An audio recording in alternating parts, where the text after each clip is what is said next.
अस्सलाम वालेकुम नाज़रीन, आप देख रहे हैं JN न्यूज़ HD। आइए नजर डालते हैं आज की अहम खबरों पर।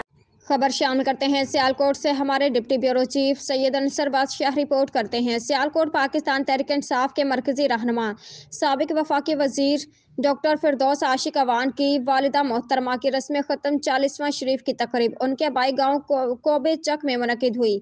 तकरीब शुरू से पहले ASP सदर जावेद इसहाक और SHO थाना कोटली सैयद अमीर चौधरी शहराज तारिक वड़ाइच ने प्रोग्राम सिक्योरिटी का खुद जायजा लिया। महफिल में खसूसी खिताब अलामा सैयद शहनशाह हुसैन नकवी, पीर नूरुल हक कादरी, पीर मुनीब सुल्तान, पीर खालिद सुल्तान के दोनों बेटे सुल्तान बाहू वाले और साहबजादा हामिद रजा, वजीर मजहबी अमूर आज़ाद कश्मीर जाकर मुंतजर मेहदी ने खसूसी खिताब किया।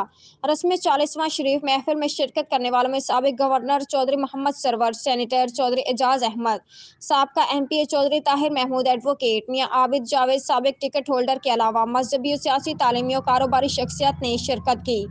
उनके अलावा महफिल में हज़ारों लोगों की तादाद ने भरपूर शिरकत की और मरहुमा के लिए दुआएं मग़फ़िरत की और मुल्क व कौम के लिए दुआएं खैर की। महफिल के इख्तिताम पर साबिक वफाकी वज़ीर डॉक्टर फिरदौस आशिक अवान ने आने वाले तमाम मेहमानों का शुक्रिया अदा किया और अलामा सैयद शहनशाह हुसैन नकवी, सुल्तान बाहू वाले पीरों को सिक्योरिटी के हमरा सियालकोट से रवाना किया।